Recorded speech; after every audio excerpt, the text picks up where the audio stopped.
कानी बहू। किशोरी लाल जी के बेटे राघव की शादी की बात जगह जगह चल रही थी, लेकिन किशोरी लाल जी को कोई लड़की पसंद ही नहीं आती थी।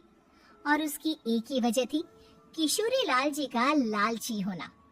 उनको लड़की वालों से मोटा दहेज चाहिए था और इसी चक्कर में एक दिन वो एक बहुत पैसे वाले के घर अपने बेटे का रिश्ता लेकर पहुंचे। उस आदमी का नाम था ओम प्रकाश। देखिए किशोरी लाल जी, मेरी एक ही बेटी है और मेरी सारी संपत्ति जायदाद सब कुछ मेरी बेटी नैना का ही है। पापा, नाम से लगता है बहुत खूबसूरत होगी। कितना अच्छा नाम है ना, नैना। वैसे बात तो सही है आपकी। अब इतना पैसा है, जमीन जायदाद है, इकलौती बेटी, आप भी क्या करेंगे? सब कुछ उसे ही देंगे ना। बिल्कुल ठीक पहचाना आपने। बस बेटी की शादी और सारी जायदाद उसके नाम। पापा, बिना देखे हाँ कर दीजिए ना। इतना अच्छा रिश्ता फिर कहाँ मिलेगा? माला माल हो जाएंगे हम। मैं अपनी बेटी को बुलाता हूँ। अरे नहीं नहीं नहीं नहीं, आपकी बेटी का नाम नैना है, सुनकर ही लगता है बहुत सुंदर होगी। रहने दीजिए अंकल, मैं तो आपकी बेटी के नाम से इतना खुश हो गया हूँ कि उसे बिना देखे शादी करने को तैयार हूँ। अब तो मैं उसका चेहरा सीधे शादी के बाद ही देखूंगा। और इस तरह राघव नैना का चेहरा नहीं देखता और उससे शादी कर लेता है। शादी के बाद अपनी सुहाग रात पर जब राघव नैना का घूंघट उठाकर देखता है तो नैना की आंखें बंद थी। कितनी खूबसूरत हो तुम नैना, जरा अपनी आंखें खोलकर मेरी तरफ देखो तो सही। नहीं, मुझे शर्म आती है।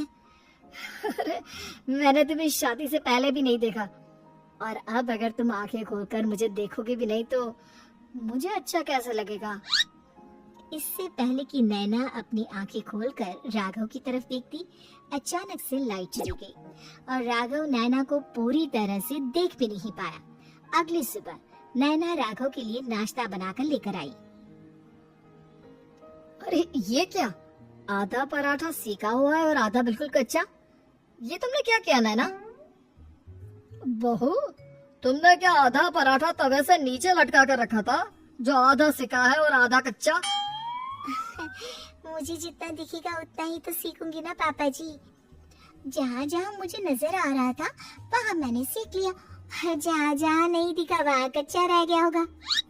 इसका क्या मतलब है?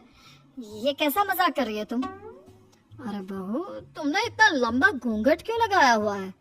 देखो, हमारे घर में बहुओं को बेटी की तरह रखा जाता है, और फिर तुम तो इतना सारा माल लेकर आई हो। देखो, ये घूंघट डाल कर रखने की कोई जरूरत नहीं है। हाँ नैना, पापा जी ठीक कह रहा है, तुम तो आराम से रहो, अपना ही घर समझो। नैना अचानक से अपना घूंघट उठा लेती है। अरे ये क्या पापा, नैना की तो एक आंख फूटी हुई है। नाम से नैना, लेकिन ये तो कानी बहू निकली। मेरे साथ धोखा हुआ है, धोखा। बिना दिखाए अपनी कानी लड़की मेरे संग ब्याह दी। मुझे कानी बीवी नहीं चाहिए। मुझे अभी ओम प्रकाश जी से बात करनी पड़ेगी। आखिर उन्होंने मेरे साथ ऐसा किया क्यों? अरे, आप लोगों ने ही तो पापा से कहा था कि आप लोग शादी से पहले मुझे देखना नहीं चाहते। अब मेरे पापा पर क्यों इल्जाम लगा रहे हैं? अरे लेकिन उन्हें बताना तो चाहिए था ना कि तुम कानी हो, एक आंख से तुम्हें दिखाई नहीं देता। किशोरी लाल और राघव नाराज होकर ओम प्रकाश को अपने घर बुलाते हैं। पापा जी, ये आपने क्या किया? शादी से पहले बताया क्यों नहीं कि नैना की आंखों में परेशानी है? अरे, आप ही ने तो लड़की देखने से मना कर दिया था। और लेकिन आप बता तो सकते थे। आपको तो हमारी बेटी की प्रॉपर्टी चाहिए थी, वो भी पूरी की पूरी। अब क्या हुआ अगर उसे आधा दिखाई देता है? प्रॉपर्टी तो आपको पूरी मिल गई ना। और ये क्या बात हुई? मेरी शादी प्रॉपर्टी से नहीं, आपकी बेटी से हुई है। अब ये तो पहले सोचना चाहिए था, तब तो मेरी प्रॉपर्टी देखकर तुम्हारी जुबान लप लपा रही थी। लेकिन मैं कानी लड़की को अपनी बीवी बनाकर नहीं रख सकता। पापा, कुछ करिए ना आप। हाँ, करता हूँ। देखिए ओम प्रकाश जी, आप हमारे साथ ऐसा नहीं कर सकते। और तुम देखो, अगर तुमने मेरी बेटी से शादी तोड़ी ना, तो जो भी प्रॉपर्टी मैंने तुम्हें दी है वो तो पूरी की पूरी वापस ले लूंगा, और आधी प्रॉपर्टी तुम्हारी भी लूंगा। अरे मेरी आधी प्रॉपर्टी भला क्यों लेंगे आप? इसलिए क्योंकि मेरी बेटी को आधा नजर आता है और उसकी नजर अभी तक तुम्हारी आधी जायदाद पर ही पड़ी है। अब तुम उसे घर से निकालोगे तो कुछ तो लेकर जाएगी ना। और अगर हम आपकी बेटी को अपने घर की बहू बनाकर रखे तो?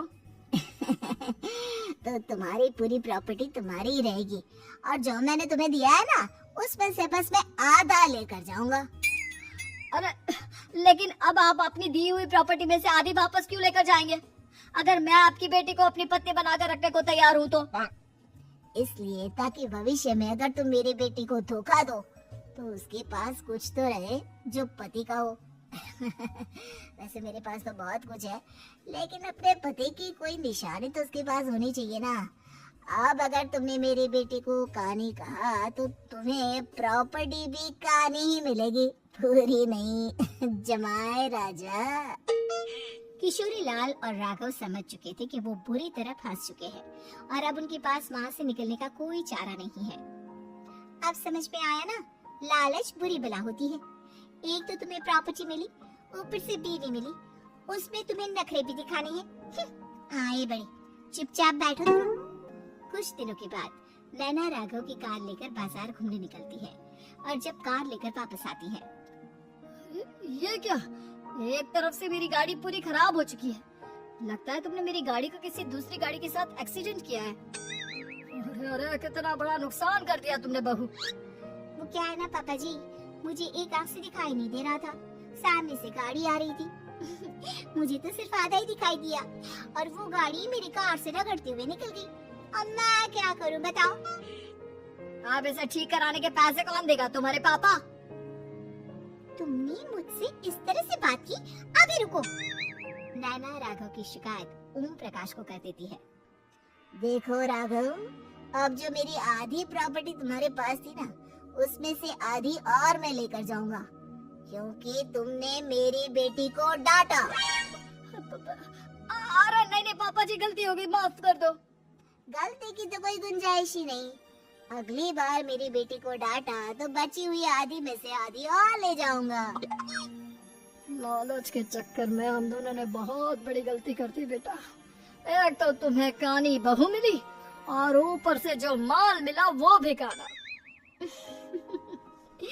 इस तरह राघव की हर एक गलती पर ओम प्रकाश उसकी प्रॉपर्टी का आधा आधा हिस्सा लेकर अपना सारा माल वापस ले गया और राघव को कानी बीवी से काम चलाना पड़ा। भाई लालच वाकई होगी।